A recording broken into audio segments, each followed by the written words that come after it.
Chapter 14 At Port Stowe 10 o'clock the next morning found Mr. Marvel unshaven, dirty, and travel-stained, sitting with the books beside him and his hands deep in his pockets, looking very weary, nervous, and uncomfortable, and inflating his cheeks at frequent intervals. On the bench outside a little inn on the outskirts of Port Stowe. Beside him were the books, but now they were tied with string. The bundle had been abandoned in the pine woods beyond Bramblehurst, in accordance with a change in the plans of the Invisible Man. Mr. Marvel sat on the bench, and although no one took the slightest notice of him, his agitation remained at fever heat. His hands would go ever and again to his various pockets with a curious, nervous fumbling. When he had been sitting for the best part of an hour, however, an elderly mariner carrying a newspaper came out of the inn and sat down beside him. "Pleasant day," said the mariner. Mr. Marvel glanced about him with something very like terror. "Very," he said. "Just seasonable weather for the time of year," said the mariner, taking no denial. "Quite," said Mr. Marvel. The mariner produced a toothpick, and, saving his regard, was engrossed thereby for some minutes. His eyes, meanwhile, were at liberty to examine Mr. Marvel's dusty figure, and the books beside him. As he had approached Mr. Marvel, he had heard a sound like the dropping of coins into a pocket. He was struck by the contrast of Mr. Marvel's appearance with his suggestion of opulence. Thence his mind wandered back again to a topic that had taken a curiously firm hold of his imagination. "Books," he said suddenly, noisily finishing with the toothpick. Mr. Marvel started and looked at them. "Oh, yes," he said. "Yes, they are books." "There's some extraordinary things in books," said the mariner. "I believe you," said Mr. Marvel. "And some extraordinary things out of 'em," said the mariner. "True. Likewise," said Mr. Marvel. He eyed his interlocutor and then glanced about him. "There's some extraordinary things in newspapers, for example," said the mariner. "There are. In this newspaper," said the mariner. "Ah," said Mr. Marvel. "There's a story," said the mariner, fixing Mr. Marvel with an eye that was firm and deliberate.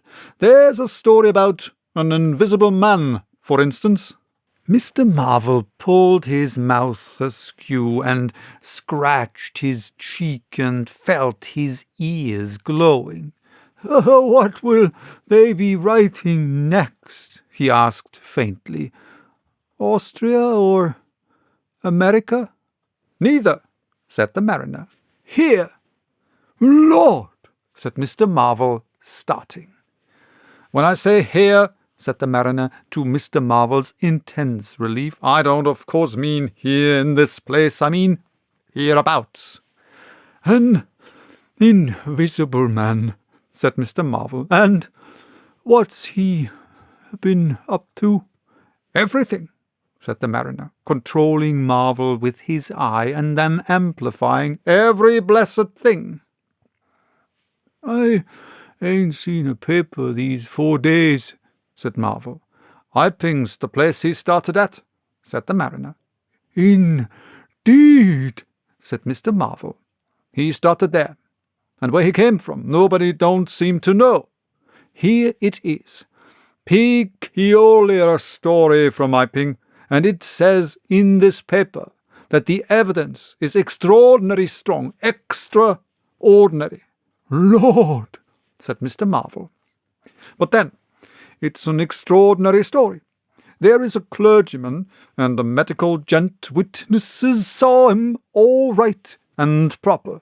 Or, leastways, they didn't see him. He was staying, it says, at the Coach and Horses, and no one don't seem to have been aware of his misfortune. It says aware of his misfortune until in an alteration in the inn, it says his bandages on his head was torn off. It was then observed that his head was invisible. Attempts were at once made to secure him, but casting off his garments, it says, he succeeded in escaping, but not until after a desperate struggle, in which he had inflicted serious injuries, it says, on our worthy and able constable, Mr. J. A. Jeffers. Pretty straight story, eh? Names and everything. Lord, said Mr. Marvel, looking nervously about him, trying to count the money in his pockets by his unaided sense of touch, and full of a strange and novel idea. It sounds most astonishing.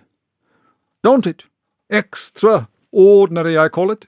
Never heard tell of Invisible Man before, I haven't, but nowadays one hears such a lot of extraordinary things.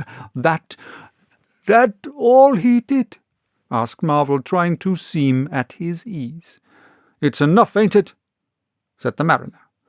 Didn't go back by any chance? Asked Marvel. Just escaped, and that's all, eh? Oh, said the mariner. Why, ain't it enough? Oh, quite enough, said Marvel. I should think it was enough, said the mariner. I should think it was enough. He didn't have any pals? It don't say he had any pals, does it? Asked Mr. Marvel, anxious. Ain't one of a sort enough for you? Asked the mariner. No, thank heaven, as one might say. He didn't. He nodded his head slowly. It makes me regular uncomfortable, the bare thought of that chap running about the country. He is at present at large, and from certain evidence it is supposed that he has taken, took, I suppose they mean, the road to Port Stowe. You see, we're right in it. None of your American wonders this time, and just think of the things he might do. Where'd you be if he took a drop over and above and had a fancy to go for you? Suppose he wants to rob, who can prevent him? He can trespass, he can burgle, he could walk through a cordon of policemen as easy as me or you could give the slip to a blind man. Easier, for these here blind chaps here uncommon sharp, I'm told, and wherever there was liquor he fancied. He's got a tremendous advantage, certainly, said Mr. Marvel, and, well, you're right, said the mariner. He has. All this time Mr. Marvel had been glancing about him intently, listening for faint footfalls, trying to detect imperceptible movements. He seemed on the point of some great resolution. He coughed behind his hand. He looked about him again, listened, bent towards the mariner, and lowered his voice. The fact of it is, I happen to know just a thing or two about this invisible man from private sources. Oh, said the mariner, interested. You? Yes, said Mr. Marvel. Me. Indeed, said the mariner. And may I ask? You'll be astonished, said Mr. Marvel behind his hand. It's tremendous. Indeed, said the mariner. The fact is, began Mr. Marvel eagerly in a confidential undertone, Suddenly his expression changed marvellously. "Oh!" he said. He rose stiffly in his seat. His face was eloquent of physical suffering. "Whoa!" he said. "What's up?" said the mariner, concerned. Toothache," said Mr. Marvel, and put his hand to his ear. He caught hold of his books. "I must be getting on, I think," he said. He edged in a curious way along the seat away from his interlocutor. "But you was just going to tell me about this here invisible man," protested the mariner. Mr. Marvel seemed to consult with himself. "Hoax," said a voice. "It's a hoax," said Mr. Marvel. "But it's in the paper," said the mariner. "Hoax, all the same," said Marvel. "I know the chap that started the lie. There ain't no invisible man whatsoever, blimey." "But how about this paper? Do you mean to say—" "Not a word of it," said Marvel stoutly. The mariner stared, paper in hand. Mr. Marvel jerkily faced about. "Wait a bit," said the mariner, rising and speaking slowly. "Do you mean to say—" "I do," said Mr. Marvel. "Then why did you let me go on and tell you all this blasted stuff, then? What do you mean by letting a man make a fool of himself like that for, eh?" Mr. Marvel blew out his cheeks. The mariner was suddenly very red indeed. He clenched his hands. "I've been talking here this 10 minutes," he said, "and you little pot-bellied, leathery-faced son of an old boot, couldn't have the elementary manners—" "Don't you come bandying words with me," said Mr. Marvel. "Bandying words? I'm a jolly good mind—" "Come up," said a voice, and Mr. Marvel was suddenly whirled about and started marching off in a curious, spasmodic manner. "You'd better move on," said the mariner. "Who's moving on?" said Mr. Marvel. He was receding obliquely with a curious, hurrying gait, with occasional, violent jerks forward. Some way along the road he began a muttered monologue, protests, and recriminations. "Silly devil," said the mariner, legs wide apart, elbows akimbo, watching the receding figure. "I'll show you, you silly ass, hoaxing me. It's here, on the paper." Mr. Marvel retorted incoherently, and, receding, was hidden by a bend in the road. But the mariner still stood magnificent in the midst of the way until the approach of a butcher's cart dislodged him. Then he turned himself towards Port Stowe. "Full of extraordinary asses," he said softly to himself, "just to take me down a bit. That was his silly game. It's on the paper." And there was another extraordinary thing he was presently to hear that had happened quite close to him, and that was a vision of a fistful of money, no less, travelling without visible agency along by the wall at the corner of St. Michael's Lane. A brother mariner had seen this wonderful sight that very morning. He had snatched at the money forthwith and had been knocked headlong, and when he had got to his feet, the butterfly money had vanished.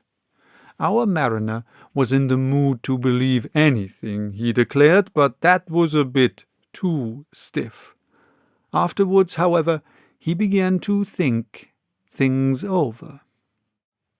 The story of the flying money was true, and all about that neighbourhood, even from the august London and Country Banking Company, from the tills of shops and inns, doors standing that sunny weather entirely open, money had been quietly and dexterously making off that day in handfuls, and rouleaux floating quietly along by walls and shady places, dodging quickly from the approaching eyes of man, and it had, though no man had traced it, invariably ended its mysterious flight in the pocket of that agitated gentleman in the obsolete silk hat, sitting outside the little inn on the outskirts of Port Stowe.